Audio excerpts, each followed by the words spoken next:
I mean, I don't want to shout. Your parents are here. That's rude. Okay. Hi. Hi. We are the Film Fuks. Hey, man. Hey, Ryan. How's it going? Welcome back. It's going great for me. How's it going for you, Walter? I got this pee guard in the way, and that'll pop guard. Hopefully help with that popping problem I've been having. Peas. Oh God. So Glass, the latest M.Knight Shyamalan film. Today we're going to talk about it. Today on the Film Fuks, we'll be talking about Glass. The Glass. Final. God, Wally. The long-awaited conclusion. The conclusion to a trilogy that, for the longest time, we didn't know it was a trilogy. What a twist! What a twist! Yeah, we're gonna wait 10. Yeah, we're gonna wait 19 years. Mm-hmm. Well worth it. I don't know. That's what we're here to discuss. Find out. Yes, this really calm. It's very nice. It is. Whoa. Yeah, we definitely got that. I don't know what that was. Oh, I do know what that is. My mom's obviously in her closet. But it's all good. Good ambience. Good ambient noise is just wire scratching wire hangers. Yeah. Okay, so Wally, first impression. Ooh, I liked it, but I'm very conflicted about this movie because I'll say right off the bat, this movie had no heart, and I feel a lot of people aren't going to like that. It's very cold and calculating, just like the main character of the movie. Yeah. Mr. Glass. Yeah. I kind of agree. I mean, we talked about this a little bit. Personally, like, we already recorded stuff that got lost. Oh yeah, that got immediately deleted. Mm-hmm. There was this guy in the background. The wizard kept talking. The wizard that's in the Carl corner. showed up. He's like, "Come on, guys! I didn't see Glass, but let me be on the podcast." Yeah, he's like, Carl, he you have pushed other things his way in. He pushed his way in. It was too scary for Carl. Well, see, the problem is as we established, Carl has this relationship with the wizard that sits in the corner. It's very sensual. Guys, I hate to break the news. He broke up. They broke up a couple of weeks ago. Yeah, it's like the Beatles breaking up. It is, except sexual.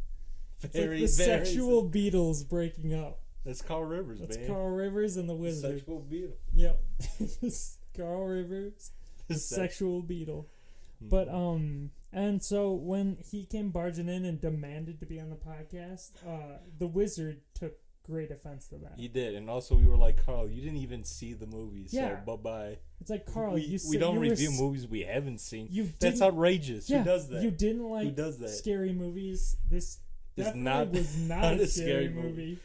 But he still demanded not to see the movie, but to still be on the podcast. What would you say the genre of this movie is? Because I think that's what thriller. Okay. Maybe even just psychological. I don't necessarily think it's a thriller. I don't think there was like a lot of There wasn't a lot of thrilling moments. There were some, and I mean we'll go over those at some point. But yeah, by and large this is a psychological movie that the twists kind of come at you rapid fast towards the end. I was gonna say there was multiple twists. Yeah. You didn't really It's a twist-a-thon, man. It is. It's like, oh, is this the big twist? Is this the big twist? Nope. The final big twist. M.Knight, come on, man. Yeah. But the only twist was going to be that he was in this movie for like 2 seconds. That was great. Oh my gosh, complaining that was the I wish we need better security. My cameras. Did he work for the football stadium? Oh, well, see, he didn't work for the football stadium. He was a hooligan that screwed around with the football stadium. Right. Yeah. Did he work at the at that institution? Because then they installed. That's what I couldn't figure out. Because it seemed like they were installing. No, he's always just some random ass dude in these movies. That I don't know. He wants to be the Stan Lee of his own universe, dude. Self-insert Stan Lee. He is the Stan Lee. I'm going to create a superhero series, and I'm going to be Stan Lee in them. He's like, let's make the Marvel series, but sad. Yeah, well, and that's what these movies. Get closer to the mic. Okay. You can adjust that too. It can go up a little. It's very heavy though. It is. Whoop! Hey, going higher than that. Okay. It's good. It's good. You need to just. This like, is my natural sink pose. down and just pull it towards you. I'm like a 9-year-old, like the wonderful James McAvoy Pull it in the movie. straight out. I'm sure you guys love these technical things, and then just sag in your seat. Like spread your legs out. Oh, too far. And then bring it to your face. Hey, everyone. There you go. All right. That's on with the review. It's actually really good. Is that comfortable for you? Yeah, it'll be comfortable for like 5 minutes. Okay, great.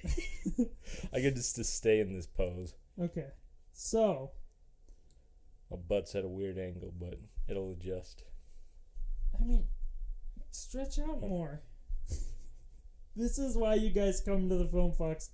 Not talking about the movie, just talking about our physical positions while recording this. Yeah, I'm just spread out all over the place now. Yeah, so Wally, what didn't you like about it? So, like, it didn't have heart, but... Should we get into that right away or go through, like, I want to get into it right away. Okay. I think the plot synopsis will come. Yeah, overall, like... I don't know. This movie was just sad in how it presented itself. It didn't really feel like it had, like, a human focus at all. And, like, part of that is intentional. Part of that is just the directing of M. Night Shyamalan and how he directs his actors. They don't act like people at all. They're just give out expository dialogue. Especially the secondary characters. It seemed like their whole purpose was to explain to the audience exactly what's going through the heads of these superheroes, in quotations. Yeah, like I'm going to say Samuel Jackson and James McAvoy, they freaking kill it in their roles. Bruce Willis is just kind of there.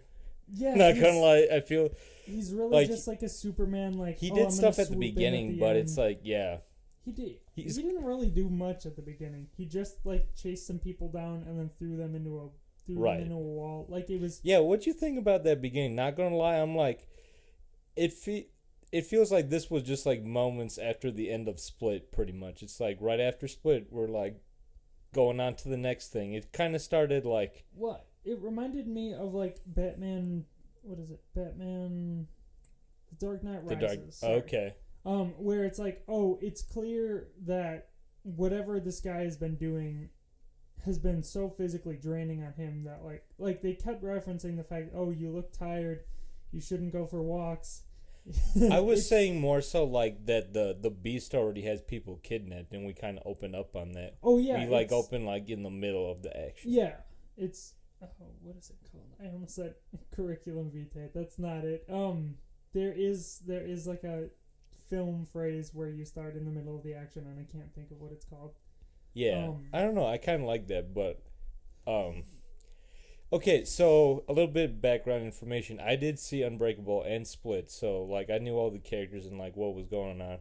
Ryan, you only saw Unbreakable. I didn't see Split, but it seemed like a very shallow story. I knew almost immediately, like, it seemed like he just kind of did the same stuff, like kidnap stuff. Yeah. It was more focused on his character creation. It's more about learning exactly what this thing is.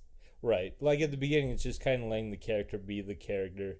It's like, I don't know. I feel like if you watch the trailers for this movie, like, I think, it is really helpful if you've at least seen Unbreakable. Yeah, to get what's going on. I would say at least see Unbreakable before seeing this movie. I was gonna say because 2 of the lead characters get basically their backstory in Unbreakable as opposed to Split, which is kind of it's almost like a standalone film that like you get this one guy's thing, and yes, he does become a part of it, but not seeing Split, I didn't.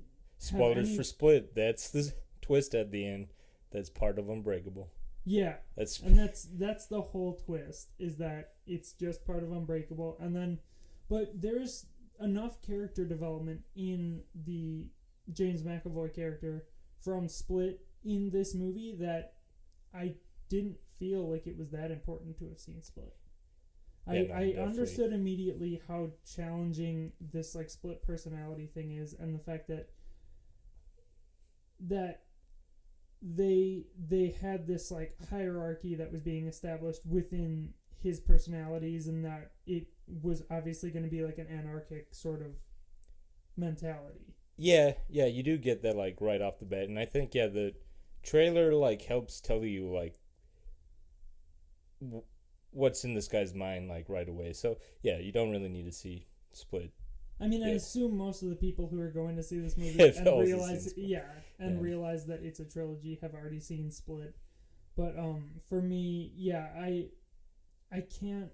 I don't think it. That's another thing. It doesn't necessarily work that well as a standalone movie. Like I do feel you got to watch at least one of the other movies to kind of get a sense of what's going on. Because you are like put right into the action. No. I mean, if you see Unbreakable, the guy from Split just seems like a villain. Like, it's a villain that, you do get a backstory in Split, but you... Well, he's supposed to be like a tortured soul, because he has, like, a bunch of different he has this, tragic backstory and tragic past that led him to kind of turn into this monster. We'll get into that. Well, but the fact that we can get into it just based off of this movie, I think shows that Split as a movie is almost unnecessary. Because it's like, what you get of his backstory with his mom and his dad. That is interesting that you say that, because originally there was going to be that third character in Unbreakable. There was going to be a person with multiple different personalities. Like, Split is actually an older script, and he thought putting, like, 3 at the time would be too many characters. Yeah, so because I feel like it would have the same problem as, like, Aquaman, where you're going through too many trials to get to an endpoint that everybody already knows is happening. Everybody already knows. Especially like back in the day in the late 90s. Yeah. Like now they throw like 5 different superheroes in one movie and no one has a problem with that. Yeah. That's just the norm now. Yeah. So we've gotten to this point where I think it was a great time for this kind of movie to come out, a deconstruction of the superhero narrative. And I think that does come at a cost of kind of alienating some of your audience. It does make this movie just a lot more darker and like calculating. And I don't think everyone's going to jive with that kind of feel. This is a very sad movie by then. It's very much, it's not this glorious overcoming of the bad and these like it's only focused on the fact that superheroes are just human. Like, superheroes are just as much human as we are, as like just normal people are, and none of them are villains, even though like that's what I didn't like, because like by the end, like, it wants to make clear the true villains are like the people like trying to hide this, which is another twist. I mean, we're going to be spoiling this all over the place. There's no real hero by the end of this movie. But that's just life. It's supposed to be. That's true. But also, like we said, it feels like it's supposed to be a realistic superhero movie. Yeah. And yet you get very flat secondary characters who only provide the audience with. Let me just tell you, the acting for the secondary characters is just, it's so flat in this movie. Just like they came that day to like read a script. Yeah. And that was it. Yeah, it's just like comparatively to like Samuel Jackson and like James McAvoy, who are like really living in the moment. Like, you could almost say chewing the scenery, but like that's what their characters I was gonna say, and their types of characters are completely different. Like, Samuel L. Jackson doesn't talk for most of the movie. I did like that. I loved that because his facial tics and all that sort of stuff that he was, as we find out, another spoiler, putting on just for the sake of fulfilling this sort of prophecy he's written for himself, was so well done. And then James McAvoy, who he's just a very dynamic dynamic actor. And so in a role like this, where he's just bouncing from different characters, he shines. It doesn't ever get like disorienting or confusing unless it's like supposed to be that way. And we really we see that at the end. Like, just even his posture completely changes from character to character, and I'm like, you can see this all in Split too. If you want more of this kind of acting of his, then check Split out. Yeah, too. I think as a standalone film, I think I could get tired of that very quickly. Okay. I think that's fair. Yeah, because they are telling a story with it though, and that's what helps. Like, there's some moments like where you just let the character be the character, which was like the beginning of this, is like just showing like, this is just this crazy guy who goes through like different personalities. That's just kind of what you're setting at the beginning. In Split, do they ever have like? Do any of the characters have interactions with each other? Like any of the like personalities have interactions with each other, or is They it do. always through Well, another medium? Because one thing that bugged me is that he's constantly introducing himself. yeah. Well, so he does see a psychiatrist in Split. Mm-hmm. So she's interacting with these different personalities, and that like it does become more organized. Like, oh, I want to talk to Patricia. I want to talk to this character. But Yeah. it's not like Patricia's talking to the what's his name, the 9-year-old Hedwig. It's not like Patricia's like comforting Hedwig in a way and kind of like there's a little bit of that. Because that's what there's a little bit of that. I feel like if Split was like basically the characters that are prevalent in this movie, which are Patricia, the Beast. They have more characters in this than I think they did in Split. They introduced more personalities. Like the ones that were mostly like in Split were the ones that were all like for this common goal of having the Beast come out. You see more personalities in this. Yeah, and because I would love to see like, and maybe it would be a really hard thing to portray. It's just James McAvoy in a room, kind of almost like rallying the troops of all of his personalities in order to get them to a point.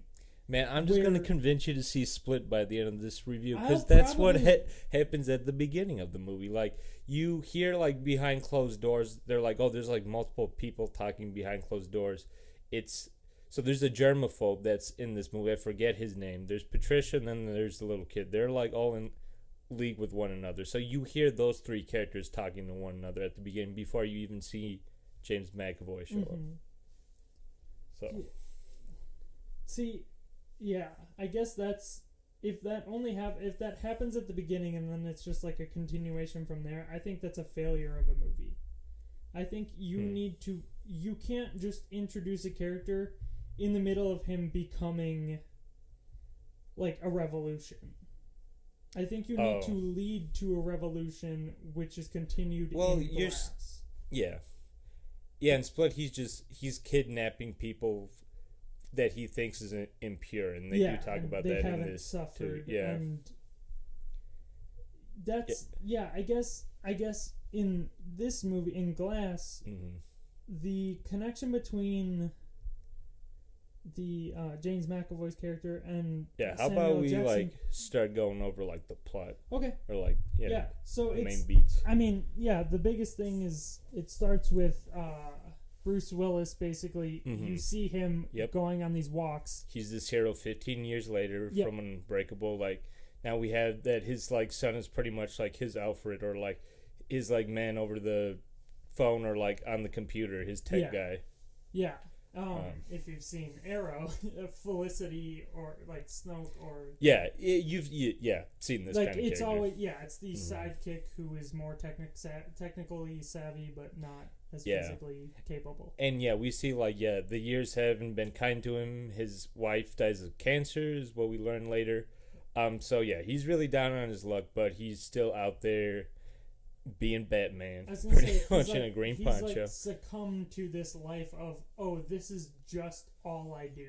All I do is save the kind of unwanting public because I'm the only one who can. Like, he's very much a tragic hero, like a tragic superhero. In that, all these characters are essentially tragic. Yes, like he has no other life other than this. He has become like the archetype of just hero, where it's just jumping from one rescue to another. And true, because he's like lost everything but his son, who he's also wrapped up in this. Yeah, which he was seen really reluctant to have his son be like that part of his life, which they do have flashbacks in this showing, like, there's a bunch of strong people who can lift those kind of weights, and his son's like, really, Dad? I don't think that's true.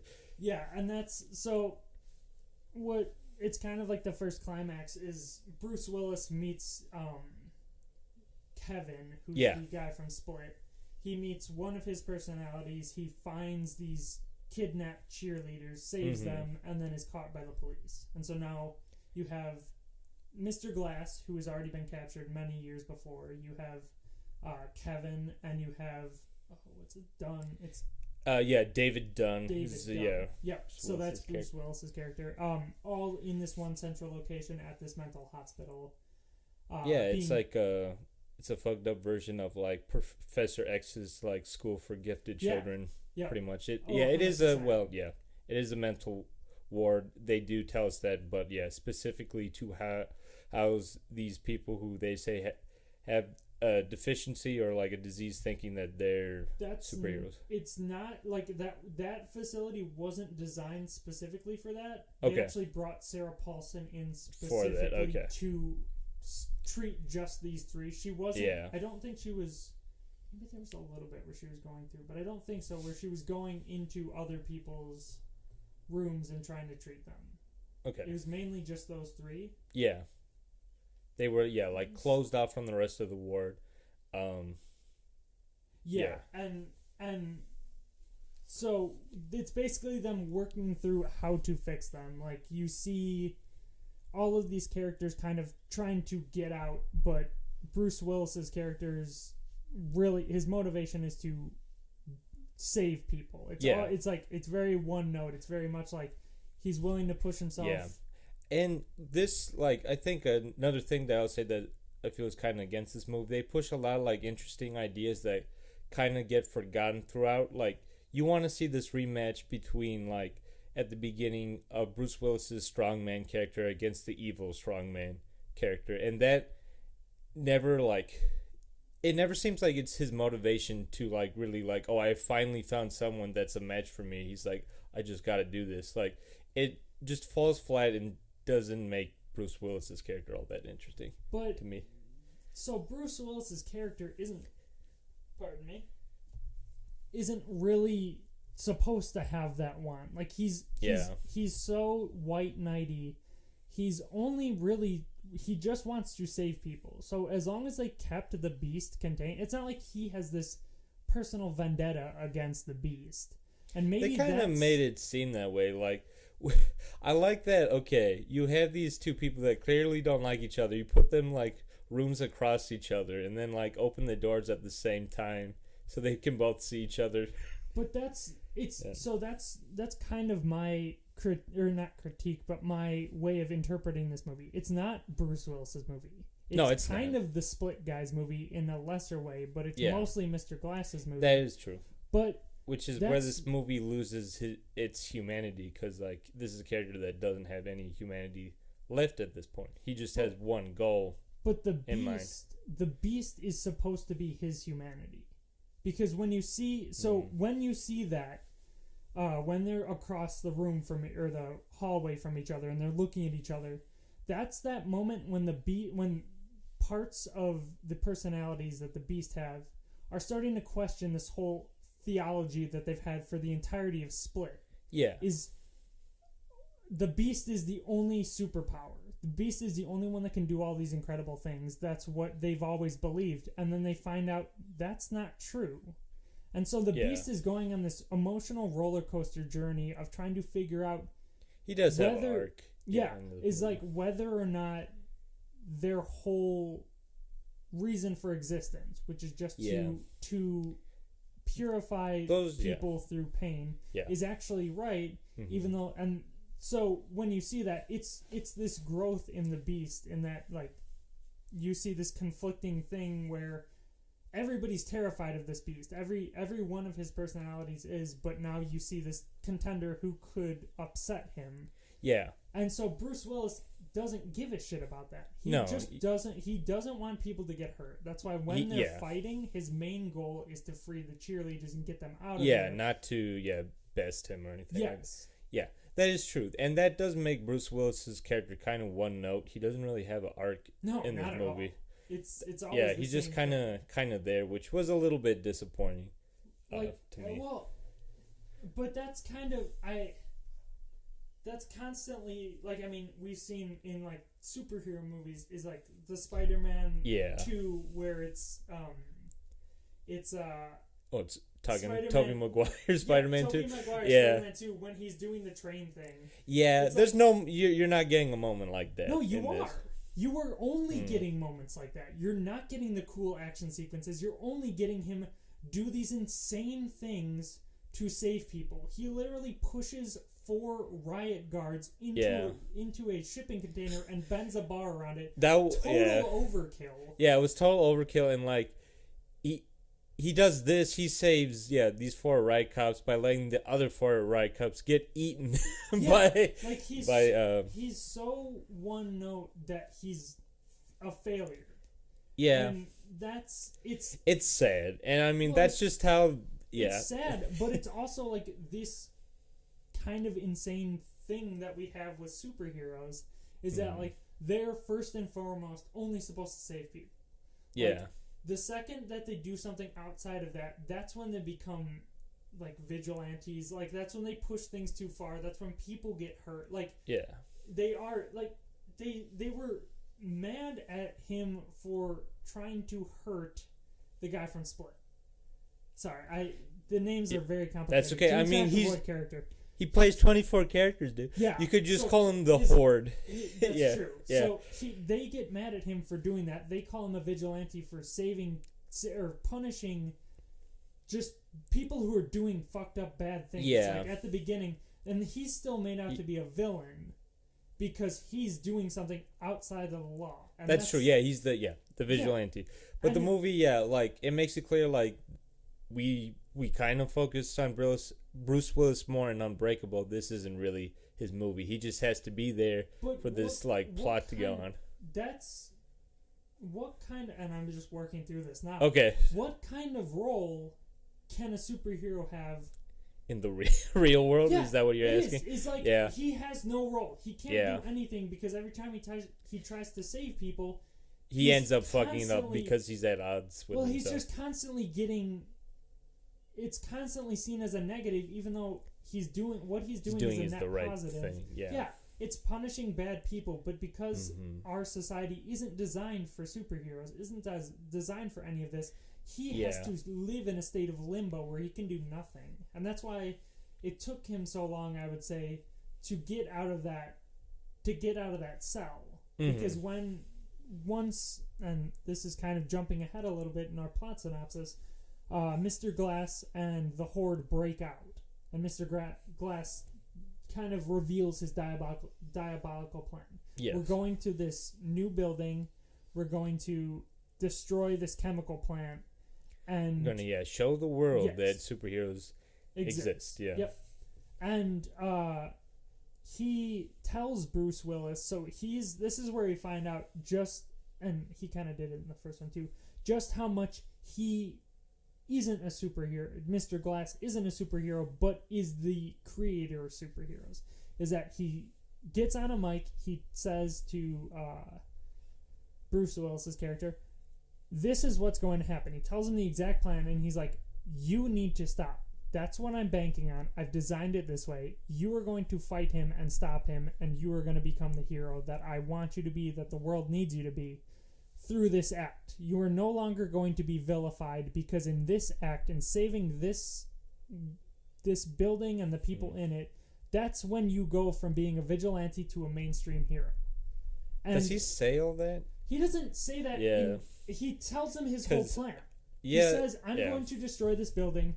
You need to stop me.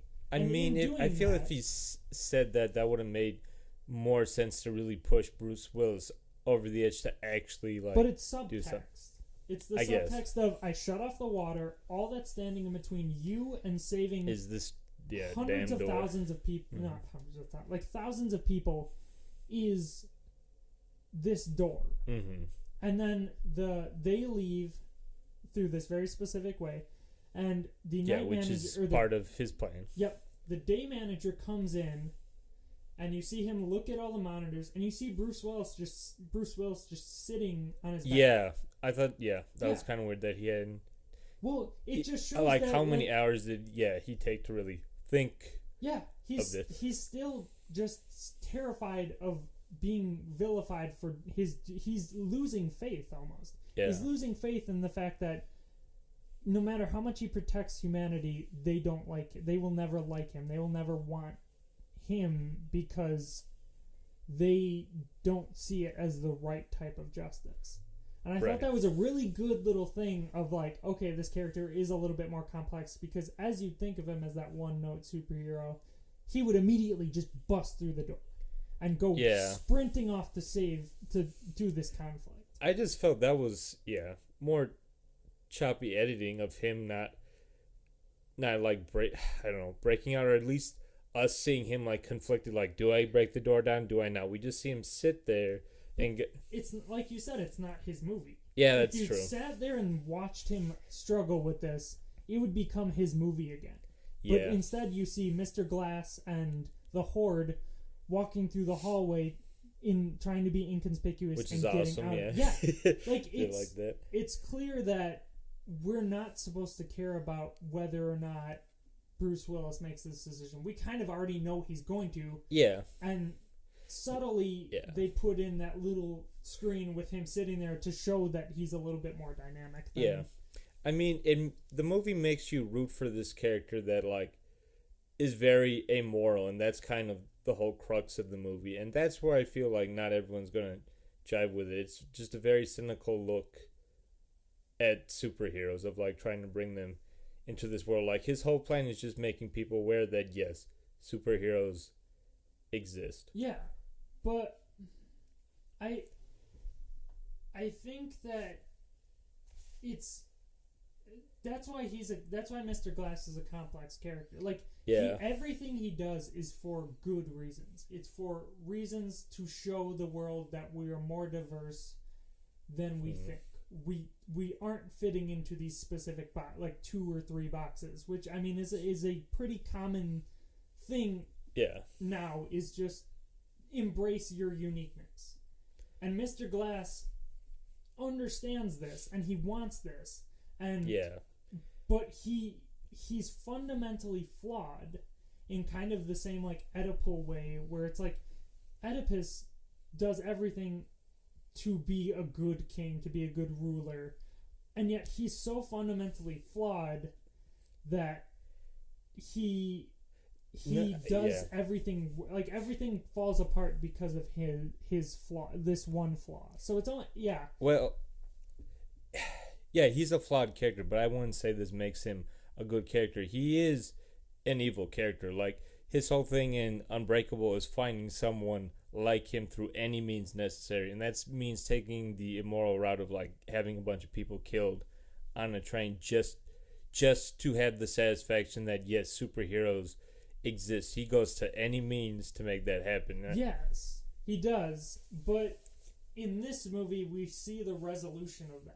We see that he's willing to even die to give for this, the rest of humanity a sense of understanding about themselves that they haven't been able to get before. It's like, Mama, this wasn't a limited edition. This was an origin story. Yeah. That line was so damn cheesy. Why? I loved it, though. I thought it was perfect because you think it's an origin story about Bruce Willis, but then he fucking dies.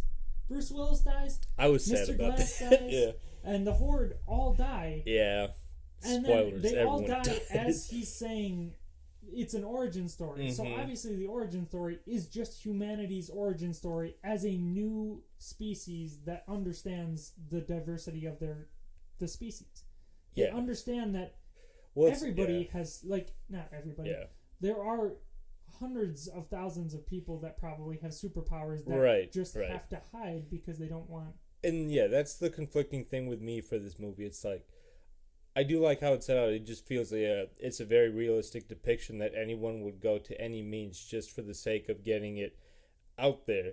And that's what this movie does by the end. It's like, it doesn't care if it's saying a good or bad thing. It's just the point is getting the idea that superheroes exist out there through any means possible, which you get that through a lot of twists at the end, and it is kind of clunky at the end because you're getting like 3 to 5 twists by the end of this movie. Oh yeah, it's bonkers how many twists you get, and it's very clear. So this is the one thing I don't like about M. Night Shyamalan. Okay.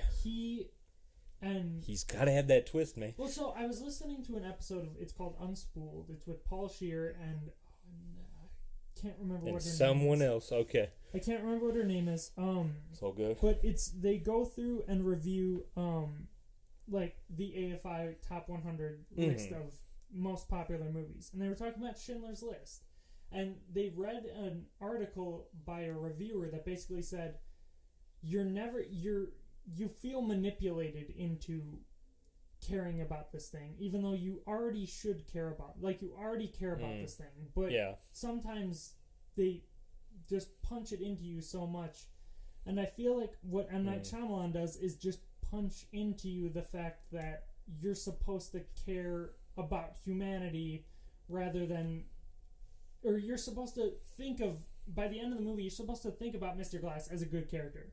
Because that's what I have a problem. Sarah Paulson says, we've been killing people like you. We've been killing superheroes like you. And this is where we get into this whole shadow cult thing. Okay, did I miss a part with that? Like when I went to the bathroom, did they have a thing with the clubs? No. That just it's completely out of nowhere. And that's like one of the insane twists is that Sarah Paulson is part of the Shadow Society that for 10,000 years apparently has been killing superheroes. It's ridiculous. You gotta take it or leave it. Before they can come to true superhero-dom and into the light. And so you get this. It's like M. Night Shyamalan is clearly trying to say Mr. Glass, though complicated, though a bad character, is a redeemable character because the amount of people he's killed is nothing compared to the tens of so many people who have been killed over this 10,000 years where this shadow organization has tried to sequester parts of humanity. I mean, you can think about it in the 1940s and 50s and even before that with these mental institutions that were lobotomizing people, killing people. That's this conflicted thing. It's even by the end you don't know if it's a good or a bad thing that all superheroes are revealed. It's just thrown out there. It is kind of thrown out there more as a good thing to the secondary characters besides Sarah Paulson. But there is this one note where she goes to the comic book store because everything gets revealed through a comic book in this. And some nerds are like, oh geez, don't you know that the mastermind's only one step ahead of everybody. He's always one step ahead of everybody. And I'm like, oh my god, now we got another freaking twist going on where everything that the fight at the end is being caught on camera and stuff. So we that's the final twist. The real twist is that among Mr. 20 Glass, other twists is that Mr. Glass calculated even Sarah Paulson's reaction to everything that happened up to this point and then realized he was there is because I guess that's another thing that's kind of smart too, getting to the tower. That's a kind of ending you get in a Marvel movie. He's we're hardly gonna get out of the front fucking door. We're not gonna get very far. It's Avengers Tower in the first Avengers movie. It's exactly that. It's that's going to be our stage to show the world exactly who we are. But he really knows that's not what's going to happen. Yeah, he knows that from the start there's no way realistically, there's going to be a bunch of riot cops that are just going to shoot us right out of the door. And and he that is what everybody into, including Sarah Paulson character, into getting into the situation. Doctor whatever. Even catch. Ellie something. Oh yeah, that's right. Yeah. And so so the final twist is that he has calculated even his own death and the death of his 3 constituents. Yeah. And has used that suicide mission, as they call it, to reveal to the world that superhumans exist. There's a bunch of I don't know, leaps you have to make to get to that point, but we're just supposed to be made to believe that he will be aware of this. He's just this all-knowing person somehow. That's his superpower. Essentially. Was he that smart and unbreakable? Did they make him that smart and unbreakable? I don't feel they did. I feel he was just going about actually just killing people, to flush a hero out. No, I think that was his only plan. I don't know if he was that smart in Unbreakable. I think he was, because I mean, when they do their final showdown at the stadium, like it's pretty clear that he's thought that once, and maybe he was just killing people up until he. But found he's like that a person. super genius in this one. Yes, but once he found that, like, yes, it seems like just random killing and stuff like that. Yeah.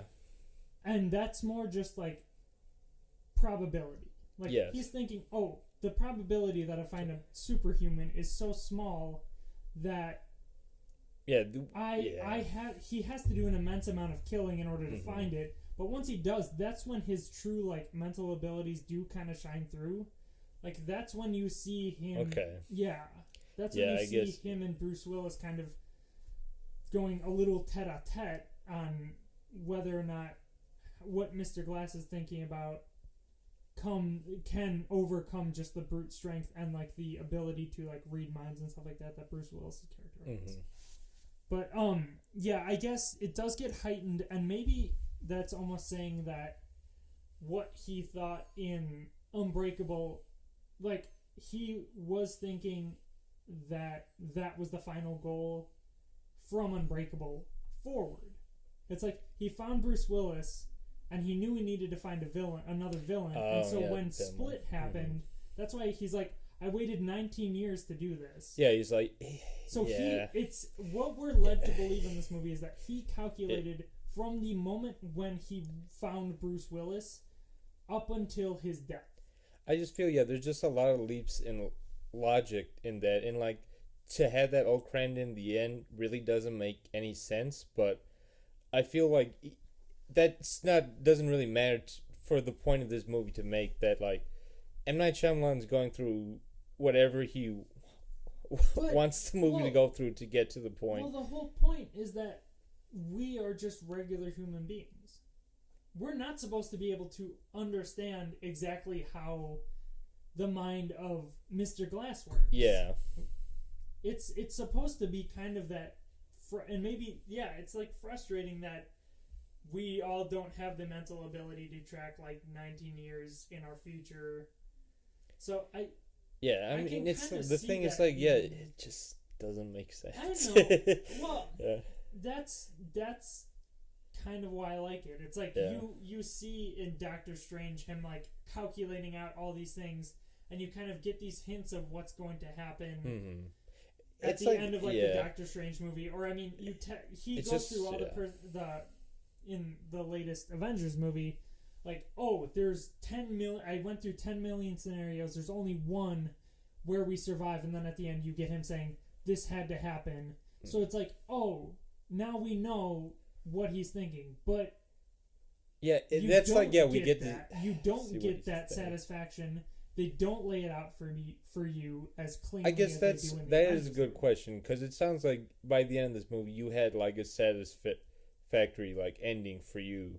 I did, and I didn't get that. I want to give M. Night Shyamalan credit for this. Okay. Because I think he, like you said, that Split was a movie that he really wanted to make earlier.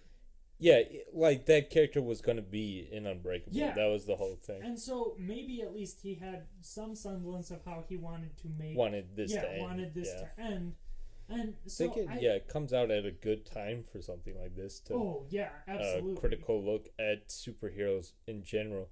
I'm just saying, it's very cynical and real, and like by the end of that, it's not everyone's cup of tea. And like I did like this movie, but I was a little like disappointed with how cynical and sad it's hard, it is by then. And it's hard to like say whether or not he knew exactly what he was doing from the beginning. Like that's so freaking ridiculous. That so we'll get into the most crazy twist is that like not only was Bruce Willis like on the train, but also the Horde Kevin, his dad, was also on the train. Yes. And his dad was the only thing like keeping Kevin's mom from like going nuts on him, and kind of brought out all these personas. Yep. To protect Kevin. So the inciting incident is that Kevin's mom is absolutely insane, and in order to protect him from her, she was like openly violent. Like they show a cutscene in this movie of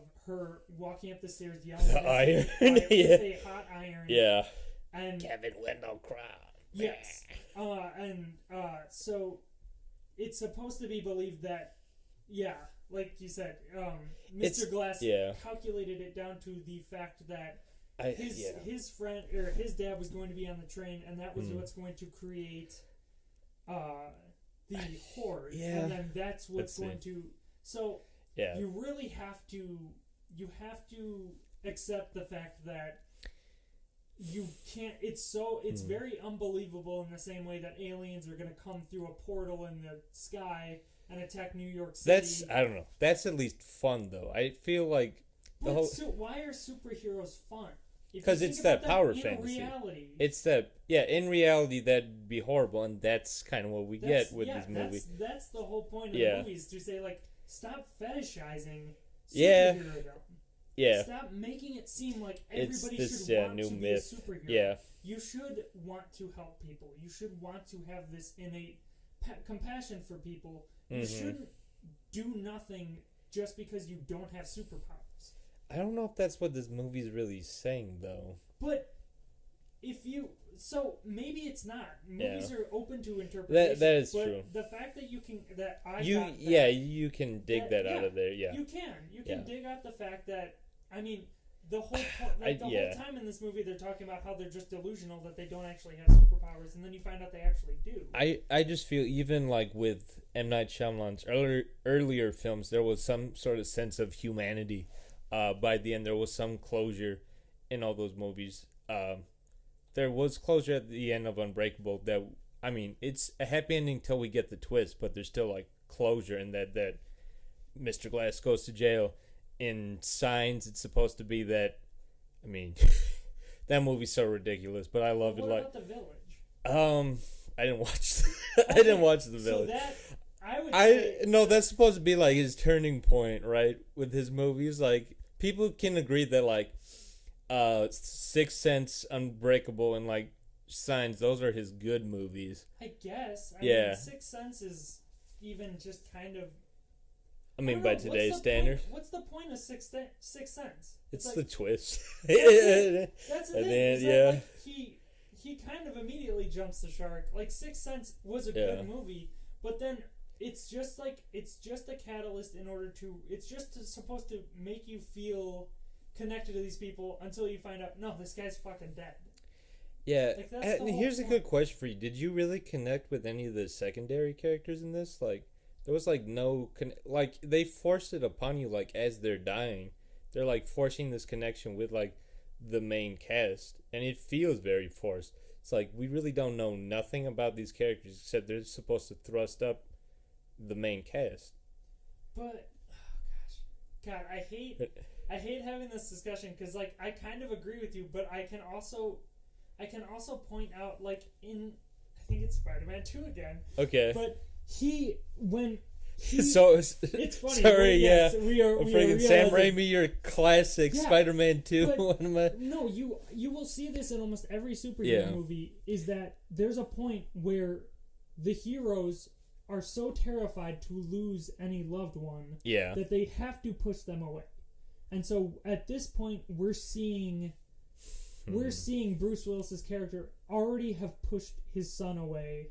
But and so you aren't like, hey dude, let me tell you, Spider-Man 2, Aunt May's like supports him like at the end where he's like regretting like giving up the cape, giving up being Spider-Man, and Aunt May's like, people need a hero, and Spider-Man was that hero for a lot of people. But he has to push Mary Jane, like it's specifically Mary Jane, away. Yeah. Because there's just no humanity in this movie, and that's what I did. That's the point. God, the worst part was when like he was just being Spider-Man.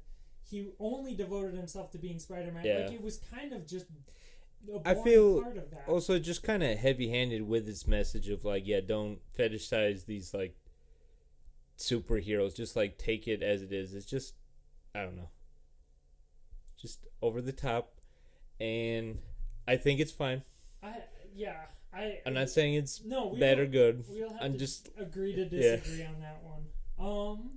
Okay, I think we might take a little bit of a break. I don't know if we have a new sponsor this week. We might. But we're going to take a little bit of a break. So, yeah. Okay. Fuck off. Hey kids, we're here at 20 Flags with our new ride, the... Glass Breaker! Glass Breaker! So, we have this brand new ride. It's called the Glass Breaker. It'll scramble your eggs, or it'll scramble your glass. Or your bones, too. Or your bones. Yeah. If they're made of glass. They shouldn't be. They shouldn't be. If you have bones made of glass, make sure you see a psychiatrist. And also make sure, if you're going to ride our ride, to bring 2 stuffed animals. 2 stuffed animals. And a sweater to block any pain. Pain you might endure on the Glass Breaker, ride. Yeah.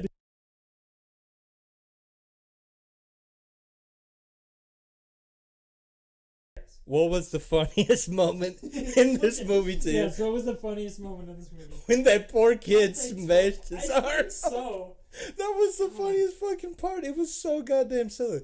Not gonna lie, the whole movie had it took itself super seriously, but it just had silly things in it. And I loved it for that. Like how the Beast actually makes animal noises. Okay, and also how they portray him running is the stupidest. It's so fucking funny on all 4.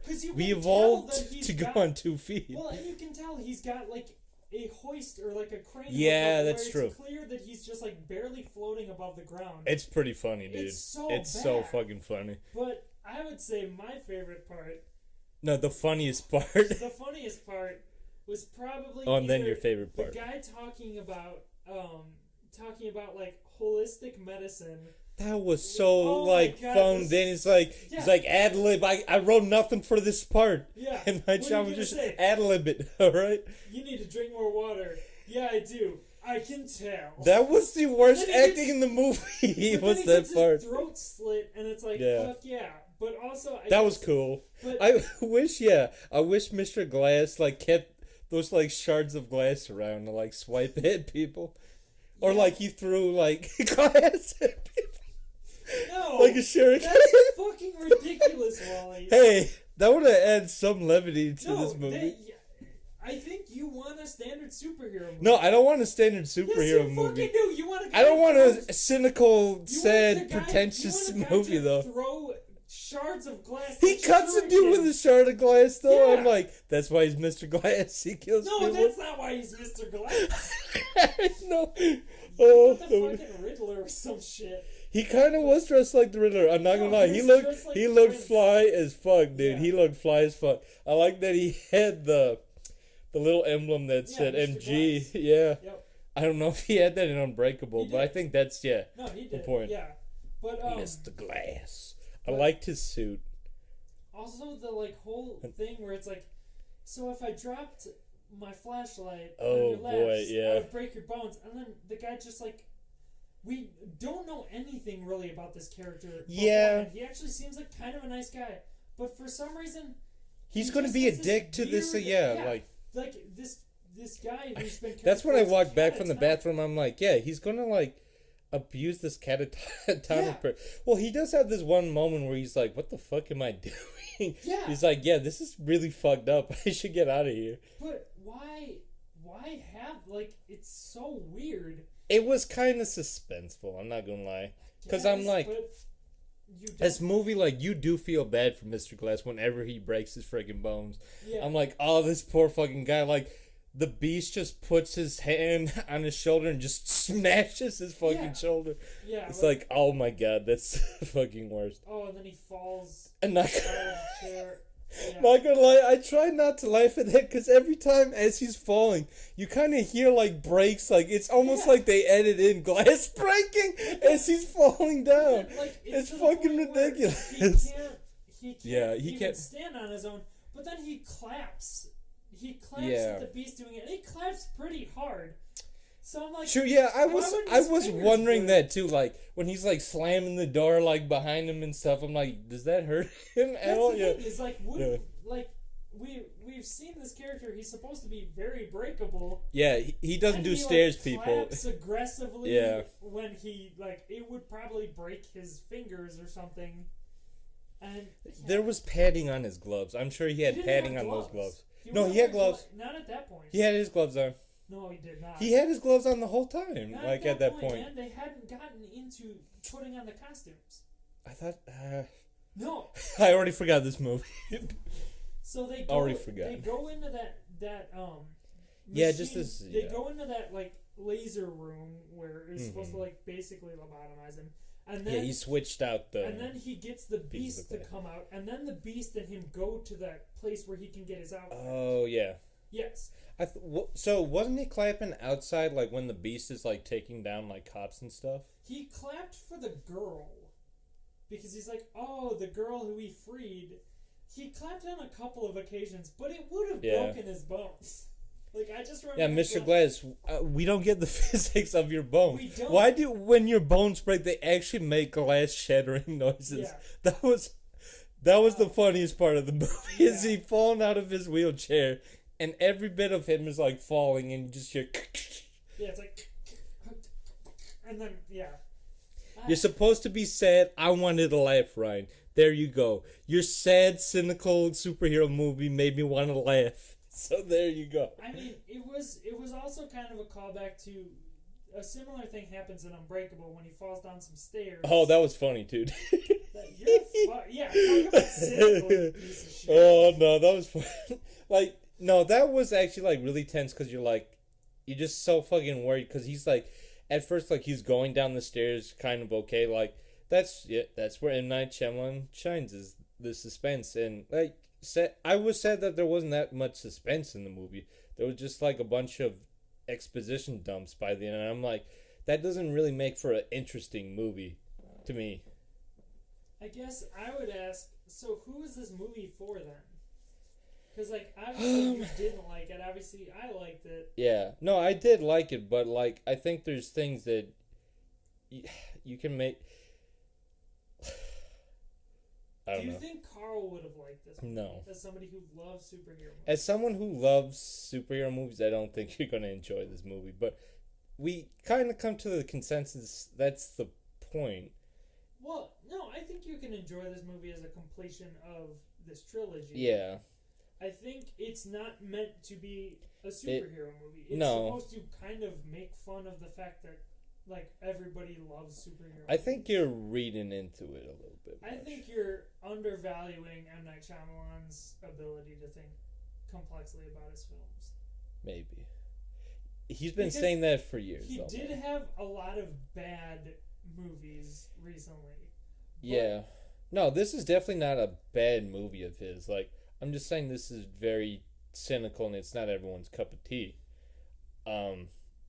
I'm saying I enjoyed the movie enough for what it was, but it's not really within my interest and didn't really, like, by the end, like, I just feel like objectively, like, it was really clunky with all the all the dumps at the end. It's like, that doesn't make for an interesting movie. That just throws twists at you. Yeah. I mean, it's a movie, like, as we were thinking about it more, I liked it more, but it's a clunky It is movie. Clunky. Yeah. I will agree. It seems like he was trying to close a lot of things that maybe you should have hinted at least a little. Like we said, there was a scene where Sarah Paulson is talking to a group of people at a cocktail bar. This just comes out of nowhere. I'm like, okay, does this really need to be in the movie? Is there anything in Split? Is there anything in Unbreakable that hints at this? No, there isn't. Yeah, there's not any hinting, even that like. Yeah, like when this movie, like, I don't know, it felt it should have ended like 5 different times towards the end. I'm like, are we going to get yet more twists, or like, is one of them still alive? I'm like, what's going on at this point? I'm like, what's left to show? Like, oh, okay, they got the video footage out. Yeah. Great. Yeah, and then I think. If you would have put even... Because, okay, I will genuinely say this. I was totally stoked and, like, down with this movie up till the point where we get all the exposition dumps. Then I was like, okay, this thing's kind of falling apart. Yeah. And...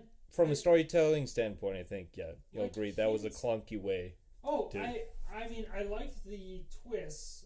I thought it was a clunky way to portray them. And I wish Sarah Paulson's backstory would have been explained at least partly. Like, I wish they wouldn't have spent as much time trying to, like, make it seem like she was a doctor. Yeah. Like, if we Yeah, because we're just get get thrown at the end. Oh, she's the bad guy. It's like, if you okay, would have M.Knight. in Split at least seen maybe on like a TV or something where it's like her talking maybe to the person that was captured and kind of like laying out like something. I study the delusions of grandeur side of psychological trauma and that sort of, like anything like that may have made it a little bit better, but yeah, they. I don't know. So you see where my complaints. I definitely do. I just like leaving the theater. I was like, I enjoyed that immensely. I felt like seeing Unbreakable and then seeing this. I'm like, that's what I wanted from the conclusion. Okay. I didn't want it to be anything more or less than that. I didn't want like.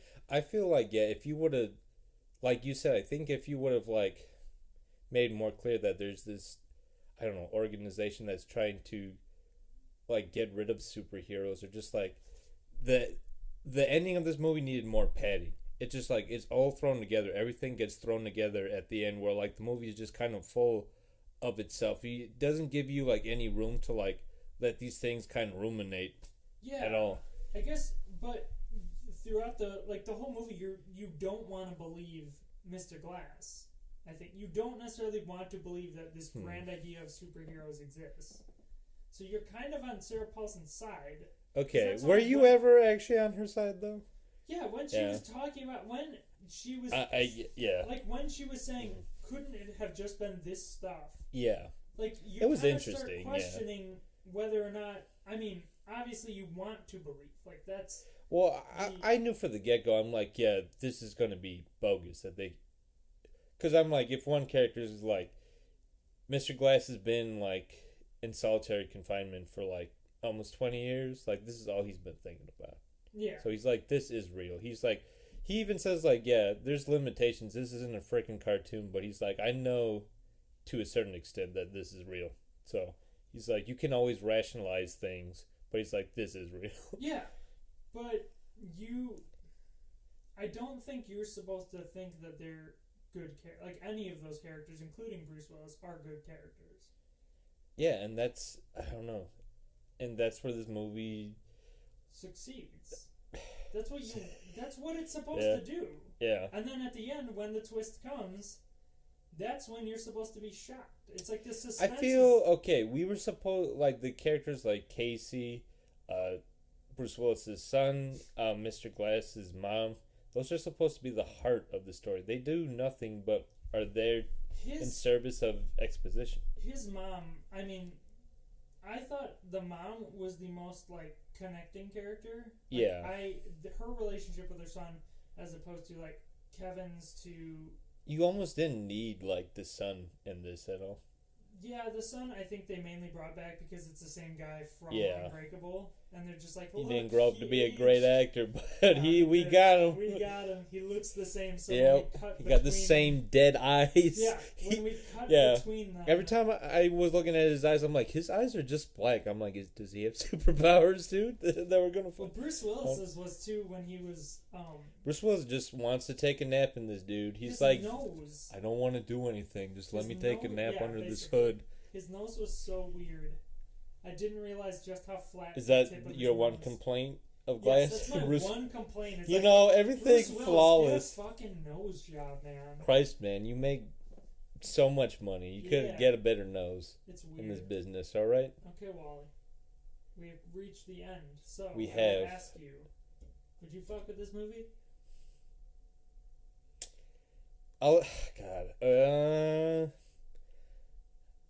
I'm really at odds with this movie. Like, there are parts of it I like, and there's parts of it I don't like. I don't think it's a very satisfying conclusion for, like, these two other movies. But at the same time, I was like, after 20 years, I'm like, what kind of ending could really be all that satisfying?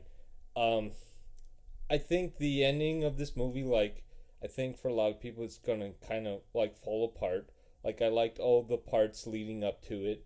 But yeah, I'm gonna recommend this movie. You'd fuck with this movie? I would fuck with this movie again. Excellent. Yeah. Yeah, I concur. I think where this movie is probably going to shine is in the trilogy. Like, watch it as a trilogy. Yeah. Watch Unbreakable. It's a very much a connecting piece. Like, on its own, it's not that successful of a film. You kind of have to have those other connecting points. Or at least you need, like, when put directly, like, if you're watching this as a trilogy, you get really good Unbreakable, you get Split, which, like you said, you enjoyed way more than this movie. Yeah. So, if you watch it as a trilogy, I think the faults that this movie might have will feel less because you're watching it as a conclusion of a trilogy of 2 other good movies. I think you might find it more satisfying instead of like when was the last time you watched Split? When it initially came out. Yes, and then you said you watched Unbreakable about that. Yeah, I mean, I don't know. M. Night Shyamalan movies aren't really ones I revisit all that much, but like I would. So I think for clarity's sake, I'll put this in the good category of M. Night Shyamalan movies, along with The Sixth Sense, The Last Airbender, yeah, Signs, Unbreakable, and Split. Yep. Those, yeah. It's definitely in this category of like better films, but it's like in the middle of that. Yeah. It's on like, well, I would say lower end, yeah. I would say, because I would put it right by The Village, because like you said, The Village is kind of the part. I enjoyed The Village. I thought it was like... Is it something that where the end kind of makes it fall apart? Because that's the thing with his movies. They have great setup and everything. I was going to say, it was a good build-up to find out. So at the end of The Village... Yeah, I know what happened. You could say so, spoilers for The Village. So the whole movie is them living in this like town that looks like it's set in like the 1800s. The 18, yeah. Yeah, and so we find out at the end that they're actually like part of this experiment sort of thing, where where they're on this preserve that's untouched by modern humanity, but they live in humanity. And but the elders are like keeping them there or something, right? The what? The elder people, like, they dress up as, like, creatures to, like, so keep them at bay. The elders, they dress up like creatures and keep them from branching too far. But, like, there are problems with that movie. I mean, the fact that nobody saw a fucking airplane in the entire goddamn time that... Yeah, they don't hear cars or anything like that. Well, they do live, like, right smack dab in the middle of, like, this... really big preserve. It's like something where you can't put much thought. No, you can't, because like there would be airplanes, but I guess maybe since it seemed like it was almost like a big social experiment, that they rerouted airplanes around this thing, which is an insane thing to do. But so there's definitely issues. Okay, so you're putting this movie like in the same view as something like Village. Yeah, with his lined up movies. Because it's an enjoyable movie. Yeah, I really like it, and the twist at the end is shocking, but like The Village is bad just because there are. Was the ending? Yeah. But like it's a good movie. Yeah. It's a good complex like almost coming of age movie for this girl. Okay.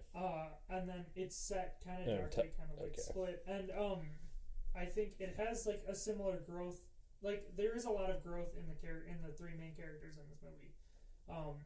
As they die, it seems like they show this growth. Like Kevin specifically is a huge anchoring. He shows a lot of growth in that. Like, he does. He has closure.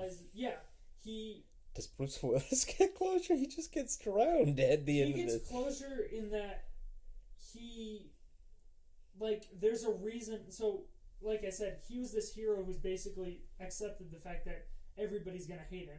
And in seeing the fact that Sarah Paulson is part of the society that's keeping him down, she's like, it doesn't matter if you were a hero or a bad guy. We were coming for you. That's the thing. It wasn't, like, his whole, that sad idea that he has to be this tragic hero. He has to put up with the fact that he's never going to be recognized. It's not his fault. It's not like he's failing to save people. It's not like he's doing these. The world's out to get him. The world's out to get him, and in a way, yes, it's not satisfying. No, it's not. It's like not at all. Well, that's because you want good people to succeed, but goddamn Yeah. it, in a real goddamn world, you don't get Most that. of the bad people do Yeah. succeed, and I guess it's just so It's clunky. so unsatisfying. Yeah, It's unsatisfying, and I guess I think that doesn't in a mean way it's that's a bad thing. I think it's supposed to be that way. It's Yeah, supposed to be unsatisfying. I would say because we don't want to see the Guardian in this movie. The Guardians of the Galaxy or the Avengers aren't going to succeed against Thanos, because when you think about it, Thanos didn't. I mean, they didn't succeed against Thanos in the last movie, but well, I mean that'll be fixed. They're going to in the next movie, Endgame. They're going to succeed. That's the problem with superhero movies nowadays. You know they're going to succeed. You know the end. You know they're going to succeed, and maybe the government's not going to like it, but in the end, they're going to realize, oh, we needed the Avengers. Like that's what Civil War was all about. That's what the show is, and this is a sadder take on all of that. It is, but it's done well. It's done well for the most part. It is an enjoyable film, and it is definitely a complex film with a lot of different themes that now everyone's gonna leave the theater satisfied, but I think if you liked Unbreakable and Split, it's definitely worth seeing the end. Absolutely. So okay. There we go. That is the end of our podcast. Fuck off. Bye. Hello. Hey. This is the epilogue, which I think we might be. Thank doing God a little we're bit. done Thank talking God about we're that done. movie. Yes. Thank that God. movie. We'll we never don't know have which to one. talk about it again. We had a shitty advertiser this week. Yeah, not great. Not great. That ride keeps breaking down. Apparently, Yeah. everyone keeps. People have died, man. People, on I that guess ride. a lot of people Yeah. have gone with glass bones and they've died. Like a lot of them have died. It says don't go on with glass bones for a reason, people. They think that's a fucking joke. But All what's right? it called? The broken glass? Yeah, it's the glass the glass breaker. Yeah, Yeah, it's like it's saying, hey, if you got people with glass bones, you're fucked. All right, Yeah. don't go on this ride. But we digress. So Anyways, what we wanted to talk about was kind of our layout. So we've been thinking about this for a while, and it seems like the best option. So we want to start giving people more like consistent content. yeah, So, and more than like once a year, at least. Yeah. At least more than once a year. wait, what? It's 2021 right now. Yes. It's when we release the glass review. Because People are gonna be like, Aquaman "What? was I forgot about that movie." Aquaman was 2020, and so now it's Dragon Ball didn't come out. Oh shit, that's right, Dragon Ball. So it's 2022. Hell yeah! Hell yeah! Happy New Year! Happy New Year! 2022. No, but We're living on the moon. Yeah, Yay. we're on the moon. We're floating around right now. But so we're gonna start trying to put them out every Tuesday. So it seems like Tuesday is the best option. And so that'll be Tuesday on iTunes. So if you're subscribed to iTunes or if you're subscribed to the YouTube channel, they are going to start maybe being You'll a get little more bit videos. different. Yep. But also we have this fun new thing. So as we've previously stated, Rewind. yes, we are broke people. And so one way to maybe not pay a bunch of money every week It's to see just a watch movie. shit that we've already seen. Yeah. That we So already have. we are introducing from the the past. Film Fuks Rewind. Hell yeah, dude. And our first movie for that is going to be coming out next week. Oh boy, it's a And big one. It's a big doozy. one. It yeah. is, like, I would say it's a good descriptor of our childhoods. It is. Like, there's giant kaiju battles. There's just theme gross parks. French people. I mean, There's gross French people. And so obviously there's babies. Obviously, guys, what we're talking about is Rugrats in Paris. Hell yeah. Or Go to Paris, Take Paris. We don't know the name of the movie, I but think you it's know just you Rugrats know the in movie. Paris. Yeah. Yes. But so I think that's gonna be a fun thing. Hell yeah, If anybody who's listening that was an impactful part of their childhood, I mean, stay tuned. stay tuned. I mean, it definitely We'll was ruin ours. your childhood. We will. Yep. We will fucking shit on that shit. Mm-hmm. Fuck Shit it up. on that shit. Okay. Yep. Yep. We'll go. Fuck off. Bye.